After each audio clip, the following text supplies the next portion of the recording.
పూరా లోకల్. నమస్తే, welcome to పూరా లోకల్. ప్రముఖ ఆధ్యాత్మికవేత్త, సామాజిక రాజకీయ విశ్లేషకులు భాస్కర్ యోగి గారితో ప్రస్తుతం మనం ఉన్నాము. సార్ నమస్తే సార్. ముందుగా మీకు వినాయక చవితి శుభాకాంక్షలు. మీకు కూడా. సార్, అసలు వినాయక చవితి పండుగ ఎందుకు జరుపుకుంటారు? అంటే మన సంప్రదాయంలో ఈ మహాత్ముల యొక్క పుట్టినరోజును పర్వదినంగా జరుపుకోవడం అనేది సంప్రదాయంగా ఉంది. ఉదాహరణకు శివరాత్రి నాడు శివుడి యొక్క పుట్టినరోజు జరుపుకుంటాం. అట్లానే శ్రీరామ నవమికి శ్రీరాముని యొక్క జన్మదినం జరుపుకుంటాం. అట్లానే వినాయకుని యొక్క పుట్టినరోజును వినాయక చవితిగా, వినాయక చతుర్థిగా జరుపుకుంటూ ఉంటాం. భారతదేశంలో మొట్టమొదటిసారి వినాయక చవితి ఎక్కడ జరపబడింది? వినాయక చవితి మనకు సాంప్రదాయకంగా అనుచానంగా యుగాల నుంచి వస్తూ ఉంది. వినాయక ఉత్సవాలు 1893లో పూనాలో బాలగంగాధర తిలక్ స్వాతంత్ర ఉద్యమానికి ఈ దేశాన్ని సమాహితం చేయడం కోసం, ఇక్కడ ఉన్నటువంటి ప్రజల్లో జాతీయ భావాన్ని రేకెత్తించడం కోసం, ప్రజలందరినీ మతం అనేటటువంటి ఒక ప్రాతిపదిక మీద సంఘటితం చేయడం కోసం వినాయక ఉత్సవాలను ఆయన ప్రారంభం చేశాడు. బ్రిటిష్ వాళ్ళ మీద తిరగబడడానికి ప్రజలందరూ కలిసి కట్టుగా ఆలోచించే విధంగా, సామూహికమైనటువంటి ఆలోచనలు చేసే విధంగా వినాయక ఉత్సవాలను ఈ బహిరంగంగా నిర్వహించడం అనేటటువంటిది లోకమాన్య బాలగంగాధర తిలక్ మొదలుపెట్టాడు. ఆ తర్వాత కాలంలో ఇది ముంబై, హైదరాబాదు, మొత్తం భారతదేశంలో ఉండే అన్ని నగరాలు, పెద్ద నగరాలు మొదలుకొని వాళ్ళ పల్లెల వరకు అన్ని చోట్ల ఇది పరివ్యాప్తమైపోయింది. అంటే ఇది హిందూ సమాజాన్ని ఏకీకృతం చేయడానికి, హిందూ సమాజాన్ని మొత్తం భక్తిభావన వైపు నడిపించడానికి మొదలైనటువంటి ఒక కార్యక్రమం. ఇది బాలగంగాధర తిలక్ గారు మొదలుపెట్టినప్పటికీ ఇప్పుడు మనం చూస్తూ ఉన్నాం, నగరాలు మొదలుకొని చిన్న చిన్న పల్లెటూర్ల వరకు ప్రతి వాళ్ళు ఈ కార్యక్రమాన్ని చేస్తూ ఉన్నారు. ఇది నిజానికి పర్వదినం అనేది పురాణాల్లో ఉన్నటువంటిదే. ఇది మనకు గణేష పురాణమే అని ఒక పురాణం, ఉప పురాణం ఉంది మనకు. తర్వాత గణేష సంహిత ఉంది. అట్లానే ఎన్నో ఉపాసనా గ్రంథాల్లో కూడా గణేశుని యొక్క ఆరాధన ఉంది. తంత్ర గ్రంథాల్లో కూడా గణేశుని యొక్క ఆరాధన ఉంది. కాబట్టి గణేశుని యొక్క చవితి అనేది సాంప్రదాయకంగా యుగాల నుంచి వస్తున్నదే, కానీ బహిరంగ ఉత్సవంగా మాత్రం తర్వాత కాలంలో మారింది. ఇది వినాయకుడి యొక్క దైవ స్వరూపానికి సంబంధించిన భావన కేవలం మన దేశంలోనే కాదు. రష్యాలో విగ్రహాలు దొరికినాయి, ఆఫ్ఘనిస్తాన్లో విగ్రహాలు దొరికినాయి, జర్మనీలో, జపాన్లో, అమెరికాలో, లండన్లో. మనం ఈ హిందూ అమెరికా అనేటటువంటి పుస్తకం చమన్ లాల్ది చదివితే మనకు అర్థమైపోతుంది. మొత్తం ప్రపంచవ్యాప్తంగా అనేక దేశాల్లో వినాయకుడి యొక్క విగ్రహాలు దొరికినాయి. అంటే వాళ్ళ యొక్క విగ్రహాల్లో కొన్ని ఒక చేతిలో గొడ్డలి, ఒక చేతిలో క్యారెట్ లాంటి ఒక ఆయుధం పట్టుకున్నట్టుగా ఉండే విగ్రహాలు అనేక దేశాల్లో లభించినాయి. అట్లానే మనకు పంచదేవత ఆరాధన అని ఒక ఆరాధన ఉంది. ఆదిత్యం, అంబికా, విష్ణు, గణనాథంచ మహేశ్వరం అని. ఆదిత్యుడు, అంబిక, గణనాథుడు, మహేశ్వరుడు, విష్ణువు, ఈ 5 మందిని పంచదేవతలు అంటారు. ఈ 5 మంది యొక్క వైదిక దేవతల యొక్క ఆరాధనను శంకరాచార్యుల వారు తిరిగి పునరుద్ధరించారు. అంటే పాతకాలంలో ఇది ఉన్నప్పటికీ తర్వాత కాలంలో కొంత ఇది ఒక అటు ఇటుగా మారిపోయిన సందర్భంలో శంకరాచార్యుల వారు మళ్ళీ దీన్ని పునరుద్ధరించి, మతాల్లో కూడా ఒక మతం, గానాపత్యం అనేటటువంటి మతం మనకు కనిపిస్తుంది. అంటే సౌరము, వైష్ణవము, తర్వాత శైవము ఎట్లనో అట్లనే గానాపత్యం అనేటటువంటి ఒక మతం కూడా ఉంది. కాబట్టి గణేశుడు చాలా ప్రాచీనమైనటువంటి ఆరాధనీయుడు. అట్లనే వైష్ణవ సాంప్రదాయంలో విశ్వక్సేనుని రూపంలో ఆయనను ఆరాధిస్తారు. తర్వాత గణేశుడు గణములకు అధిపతి. దేవతాగణాల్లో కొన్ని గణాలు ఉన్నాయి, ఆ గణాలకు అధిపతి. శివుడు ఎంత ప్రాచీనమైన వాడో, శివపార్వతులు ఎంత ప్రాచీనమైన వాళ్ళో అంతే ప్రాచీనమైనటువంటి వాడు గణేశుడు. వినాయకుడి పండుగకి ప్రకృతికి ఏదైనా సంబంధం ఉందా? వినాయకుడే పంటల దేవుడు. ఆయన వినాయకుడు ఆరాధనలో ప్రధానంగా మనకు ప్రకృతితో మమేకమైనటువంటి ఒక దృష్టి కనిపిస్తుంది. అంటే అదే కాదు, హిందూ ధర్మంలో ఏ పండుగ అయినా సరే ఒక ఆధ్యాత్మిక దృష్టి ఉంటుంది, ఒక తాత్విక దృష్టి ఉంటుంది, ఒక జ్యోతిష్య దృష్టి ఉంటుంది, ఒక సామాజిక దృష్టి ఉంటుంది. ఇవి అట్లనే ఒక ప్రాకృతిక దృష్టి అనుకున్నాం కదా. ఇవి లేకుండా మన పండుగలు ఏవి జరగవు. అందులో వినాయకుడు ఈ వర్షాకాలంలో వచ్చేటటువంటి పర్వదినాల్లో ఒక పర్వదినం నాడు ఆయన జన్మదినం ఉంది. వర్షాకాలం అనేటటువంటిది పంటలకు సంబంధించినటువంటిది. అందుకే మన దేశంలో పూర్వము వినాయకుడిని పంటల దేవుడిగా ఆరాధించారు కాబట్టి ధాన్యపు గాదెలలో వినాయకుని నిమజ్జనం చేసేవాళ్ళు. అంటే మట్టి విగ్రహాల్ని 9 రోజులు పూజించిన తర్వాత తీసుకొని వెళ్ళి ధాన్యపు గాదెల్లో వేసేవాళ్ళు.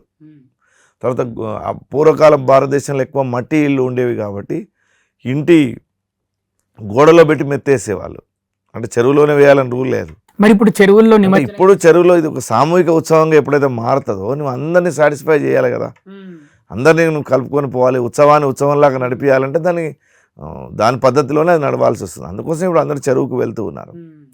అట్లనే చెరువు అనేటటువంటి దాంట్లో ఉండే మట్టితోటి వినాయకుడు తయారయ్యేవాడు. దీంట్లో ఉండే తాత్విక దృష్టి ఏంటంటే మట్టి నిరాకార రూపం, దానికి ఏ ఆకారం లేదు. ఆ నిరాకార తత్వం నుంచి ఒక ఆకారం పుట్టుకొని రావడం, అంటే ఆ మట్టి నుంచి ఒక ప్రతిమను తయారు చేయడం, ఆ ప్రతిమకు 9 రోజులు పూజలు చేయడం, షోడశోపచార పూజలు 9 రోజులు బ్రహ్మాండంగా చేయడం, మళ్ళీ ఈ విగ్రహాన్ని తీసుకొని వెళ్ళి మళ్ళీ నీళ్ళల్లో వేయడం.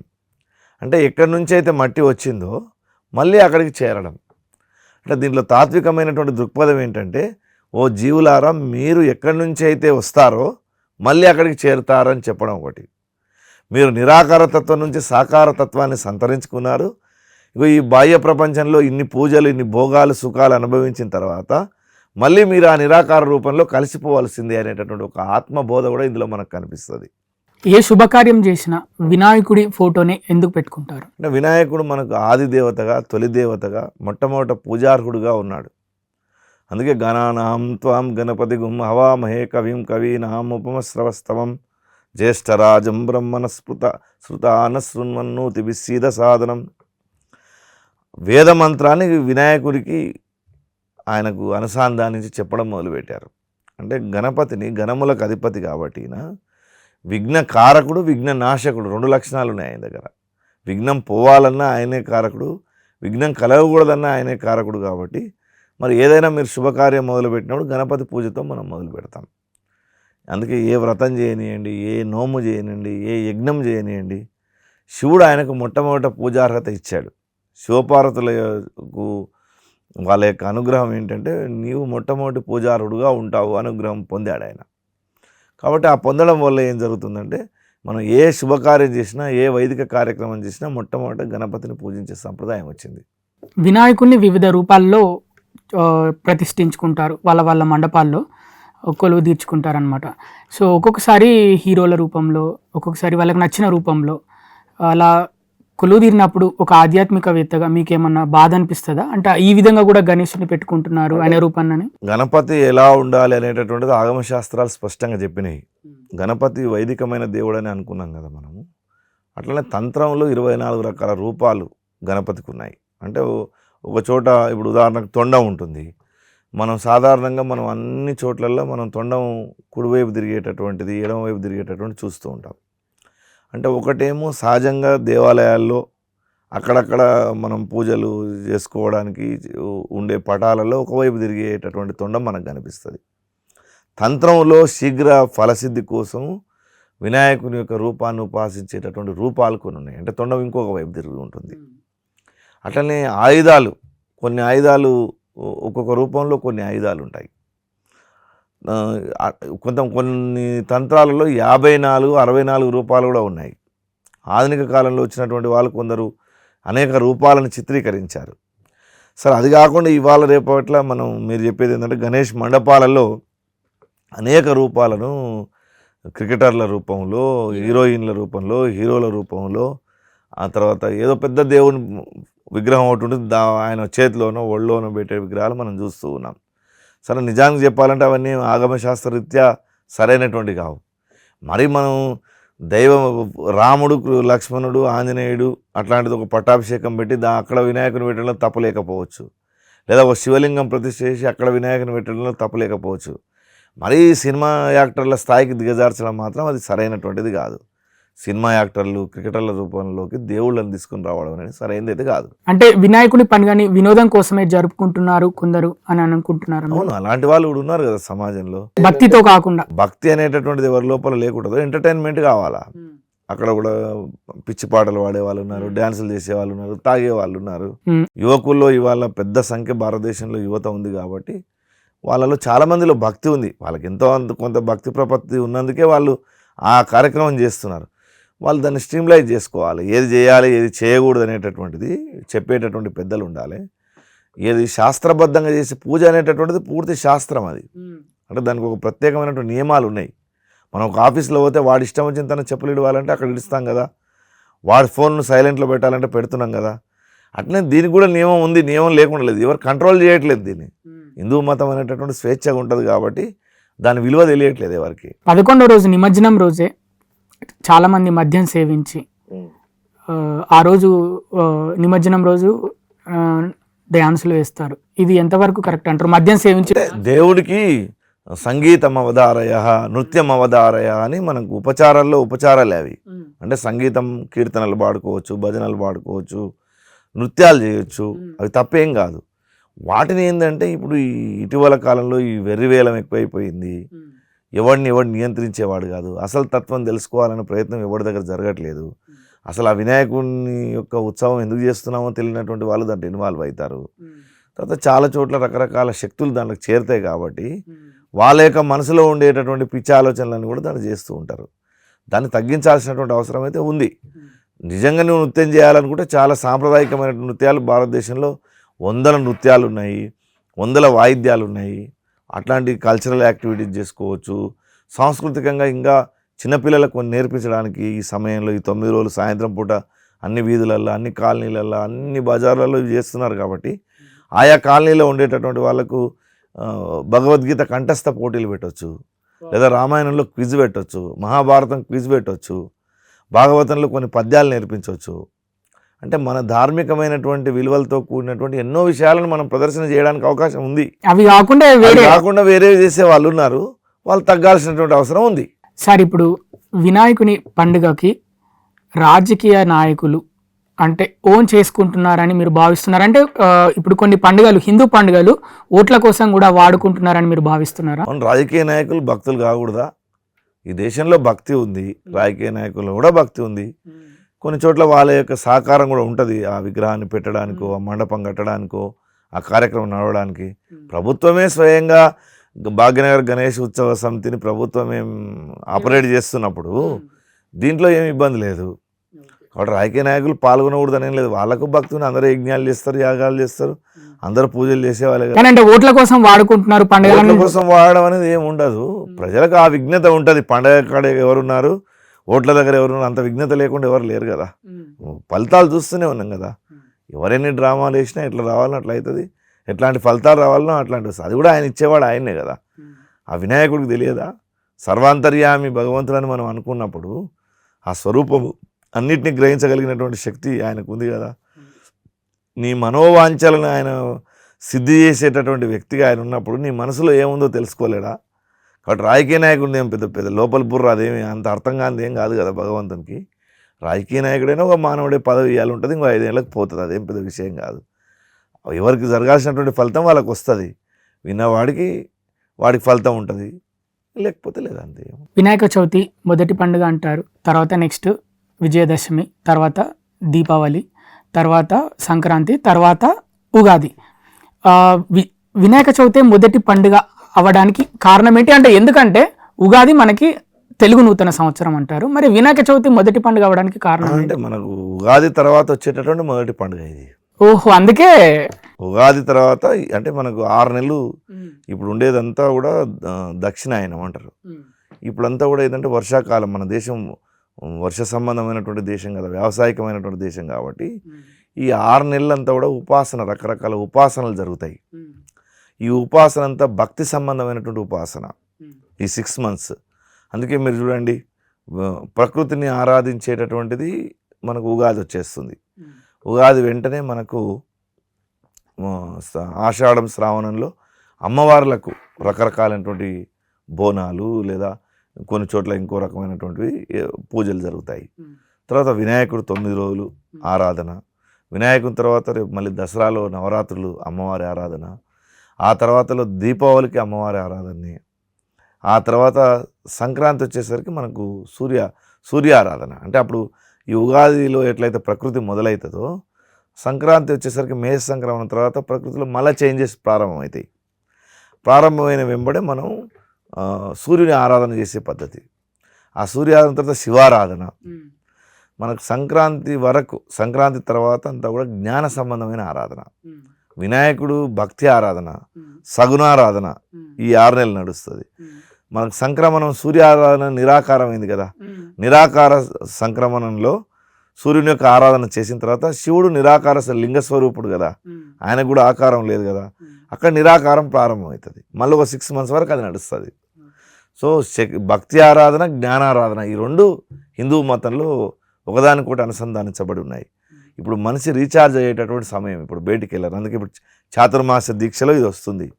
సన్యాసులు అయినా సరే ఒక చోట ఉండి వాళ్ళు అధ్యయనం చేసుకోవడము, అనుష్ఠానం చేసుకోవడము, తపో శక్తిని పెంచుకోవడం అనేటువంటిది 6 నెలలు కొనసాగుతుంది. ఈ 6 నెలల తర్వాత మళ్ళీ ఏదైతే రీఛార్జ్ చేసుకున్నటువంటి తపశక్తి ఉందో ఆ తపోశక్తిని సమాజం కోసం దారబోసేటటువంటి జ్ఞానధార తర్వాత నడుస్తుంది మనకు. అందుకే నవరాత్రుల్లో కూడా వినాయక నవరాత్రులు, తర్వాత దేవి నవరాత్రులు, తర్వాత ఉగాదికి వసంత నవరాత్రులు, దానికంటే ముందు సారస్వత నవరాత్రులు అని వస్తాయి. అంటే అవి ఒక 9 రోజులు నడుస్తాయి. అంటే ఈ జ్ఞాన ప్రసారం అప్పుడంతా కూడా. ఇప్పుడేమో భక్తి ప్రసారము, సగుణ ప్రసారము, సగుణ భక్తి సంబంధమైన ప్రసారం ఇప్పుడు ఉంటుంది. తర్వాత నిర్గుణ భక్తి జ్ఞాన సంబంధమైనది అప్పుడు ఉంటుంది. ఈ 2 ఒకదానికోటి లింక్ అయి ఉన్నాయి. ఇప్పుడు మీరు దేవి నవరాత్రులు, గణేష్ నవరాత్రి ఉత్సవాలు ఇవన్నీ ఉంటాయి కదా. అంటే హైదరాబాద్లో కూడా కొన్ని ఏరియాలు, చిక్కడపల్లి లాంటి ఏరియాలో 21 daysకి తీస్తారు, 11 daysకి. ఖైరతాబాద్ వినాయకుడు 11 daysకి. ఇంకా మిగతా అందరూ చిన్న చిన్న పిల్లలు పెట్టుకున్న వాళ్ళు 5 daysకి, 7 daysకి ఇలా తీస్తారు, ఎవరికి నచ్చినట్టు వాళ్ళు. దీని వెనుక ఏమైనా స్పెషల్గా అలా ఏమైనా ఒక రీజన్? నిజానికి నవరాత్రులు 3 రకాల నవరాత్రులే చెప్పబడ్డాయి శాస్త్రంలో, పురాణోక్తంగా, ఆగమోక్తంగా.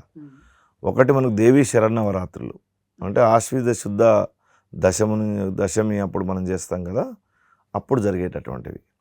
తర్వాత వసంత నవరాత్రులు, దానికి మధ్యలో సారస్వత నవరాత్రులు, అంటే 9 రోజులే మనకు నవరాత్రులు.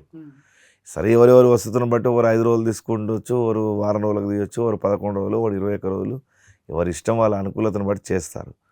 వినాయక నవరాత్రులు తర్వాత కాలంలో నవరాత్రి అనేటటువంటిది 9 రాత్రులు అనేటటువంటిది ప్రసిద్ధం కాబట్టి, నవసంఖ్య పూర్ణ సంఖ్య మన శాస్త్రంలో కాబట్టి ఆ 9 రోజులు అనేటటువంటిది వినాయకుని కూడా ఆపాదించారు.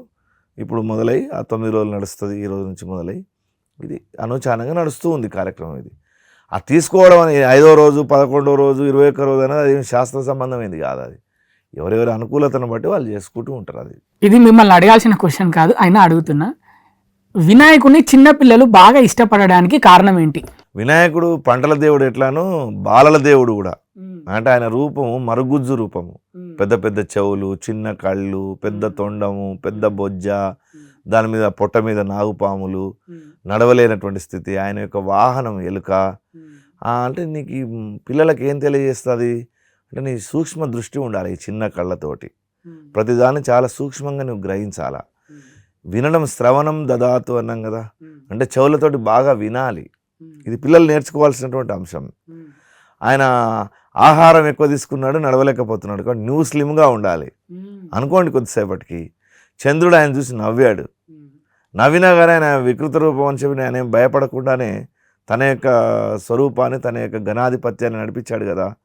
కాబట్టి నీవు అలాంటి ఒక పర్సనాలిటీని అలవాటు చేసుకోవాలి. ఆయన వాహనం చాలా చిన్నది.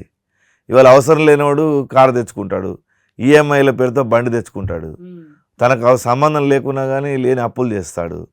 నీ వాహనం చిన్నగా ఉండాలి. ఆయన నుంచి నువ్వు ఎంత పెద్దగా ఉన్నా నీ వాహనం చిన్నగా ఉండాలి. ఇంకా అప్పుడప్పుడు నేను అంటే హాస్యానికి చెప్తూ ఉంటాను ఒక కథ. చెప్పండి. వినాయకుని యొక్క ఎలుక వినాయకుడి దగ్గరికి వెళ్ళి మొరపెట్టుకున్నదట. స్వామి, నిన్ను మాత్రం ఇంత బాగా పూజ చేస్తున్నారు, నన్ను మాత్రం అందరు ఇబ్బంది పెడుతున్నారు.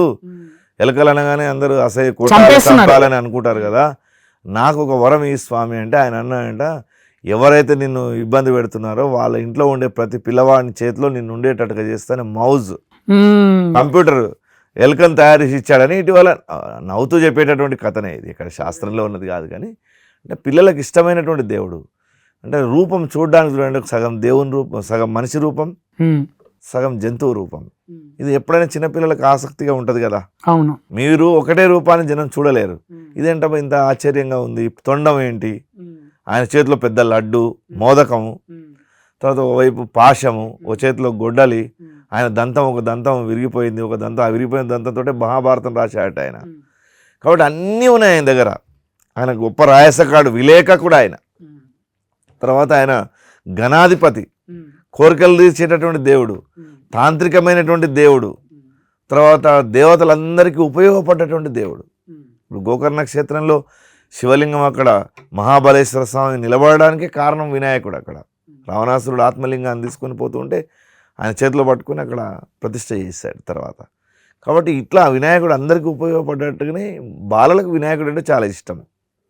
ఆంజనేయ స్వామిని, వినాయకుడిని మన దేశంలో చిన్నపిల్లల కాడ నుంచి పెద్దవాళ్ళ వరకు అందరూ ఉపాసిస్తారు. చివరిగా ఒక ప్రశ్న ముగించే ముందు, వినాయకుడి యొక్క ప్రసాదం పులిహోర అయినా మిగతా తినుబండారాలు ఏదైతే తీపి పదార్థాలైనా వాటికి ఎందుకు అంత విశిష్టత వస్తుంది? వాటి కోసం ఎందుకు భక్తులంతా ఇష్టపడి మరీ తింటారు ఆ ప్రసాదాన్ని? అంటే వినాయకుడికి స్టీమ్ ఫుడ్ ఇష్టం. నిజానికి దోసపండు, పొట్లకాయ వినాయకుడికి ఏ నైవేద్యం చేసినా సరే ఈ రెండు తప్పకుండా పెట్టాలనేది నియమం, శాస్త్ర నియమం చెప్తున్నాను నేను. దోసపండు, పొట్లకాయ ఇది తప్పకుండా వినాయకుడికి నివేదన చేయాలా. మోదకములు, లడ్డూలు అంటే ఇష్టం. ఆ లడ్డూలో ఉప్పులు కూడా లేనటువంటి కుడుము, ఎలాంటి రుచులు ఆశించేటటువంటి వాడు కాదు ఆయన. ఆ కుడుములు, ఈ మూడు ముఖ్యమైనటువంటి ప్రసాదం వినాయకునికి. ఇంకా లడ్డూలు, తర్వాత ఇప్పుడు మనం పెట్టే పులిహోరలు, ఇవన్నీ కూడా ప్రతి దేవుడికి ఏ దేవుడికి ఏ రకమైనటువంటి నైవేద్యం పెట్టాలి, ఎంత పాలల్లో పెట్టాలి, విగ్రహం యొక్క ఎత్తు ఎంత ఉంటే ఎన్ని కిలోల నైవేద్యం పెట్టాలని స్పష్టంగా ఆగమశాస్త్రాలు పేర్కొన్నాయి. తర్వాత ఏ భోగాన్ని, భోగం అంటే నైవేద్యం, ఎట్లా సమర్పించాలంటే ఇప్పుడు దధ్యన్నము, క్షీరాన్నము, పులిహోర, చిత్రాన్నము, తర్వాత కుడుములు, ఉండ్రాళ్ళు, ఇలాంటివన్నీ ఏ రకమైనటువంటి నైవేద్యం పెట్టాలని, ఏ దేవతకి పెట్టాలని రూల్ ఉంది. వినాయకుడు జ్యోతిష్ శాస్త్ర పరంగా కూడా ఆయన కేతుగ్రహానికి, బుధగ్రహానికి అధిపతిగా ఉన్నాడు ఆయన. అంటే ఆయన యొక్క ఆరాధన అనేది ఆయా గ్రహాల యొక్క ఇబ్బందులు ఏమైనా ఉంటే కూడా తొలగిస్తుంది. కాబట్టి ఈ ప్రసాదాన్ని ఆయనకు పెట్టి పంచడం అనేటటువంటి మన సంప్రదాయంలో ఉంది. తర్వాత ఆయన మీరు అన్నట్టు ఇప్పుడు ఇటీవల కాలంలో ఈ లడ్డూలు పెట్టడము, వాటిని వేలం పాటలు పాడడము, దాన్ని పొలిగా, అంటే పూర్వకాలము పొలి అన్నం అని తీసుకెళ్ళి పంట పొలాలు చల్లేవాళ్ళు పంటలు రావడం కోసం. అట్నే ఈ వినాయకుని యొక్క ప్రసాదాన్ని వాళ్ళ కొనుక్కొని వేల రూపాయలు, లక్షల రూపాయలు పెట్టి కొనుక్కొని వాళ్ళ యొక్క పొలాల్లో, వాటిల్లో, క్షేత్రాల్లో చల్లుకుంటున్నారు. ఈ వేలంపాట అనేది గణేష్ మండపాల దగ్గర ఏదైతే చివరి రోజు నిర్వహిస్తారో వేలంపాట అనేది, ఇది కరెక్టే అంటారా? కరెక్ట్ అనేది శాస్త్రంలో ఉండేది కాదు నన్ను. ఎక్కడెక్కడ వాళ్ళ యొక్క నిర్వహణ కోసం కొంత డబ్బులు కావాలన్న ఉద్దేశంతో ఇది మొదలైంది. సరే, దాంట్లో కొంత భక్తి ఉంది, కొనే వాళ్ళలో భక్తి కూడా ఉంటుంది కదా.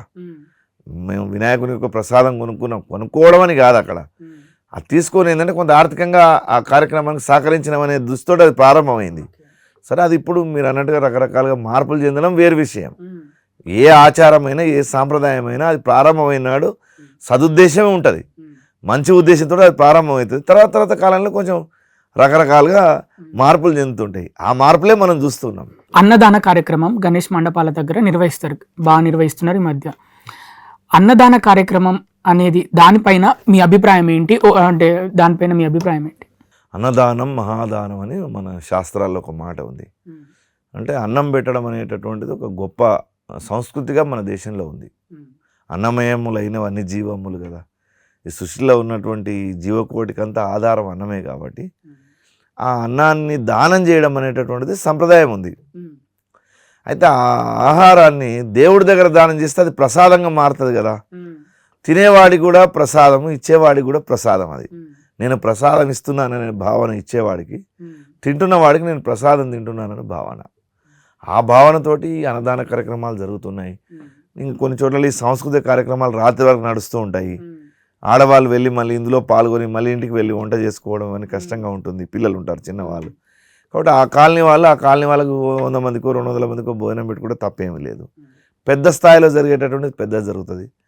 చాలామంది పేదవాళ్ళు, మనం ఇవాళ గవర్నమెంట్ లెక్కలలో చెప్తున్నాం, ఎంతోమంది బిలో పావర్టీ లైన్ ఉందని మనమే చెప్తున్నాం. మనం ఎన్నోసార్లు ఈ నవరాత్రుల్లో, వినాయక నవరాత్రులు కానీ, అమ్మవారి నవరాత్రులు, శరణ నవరాత్రుల్లో చూస్తే చాలా చోట్ల పాపం ఆటో డ్రైవర్లు అంతా ఆటోలు, ఆ వినాయక మండపాల కాడ ఆటోలు పెట్టేసి భోజనం చేస్తుంటారు.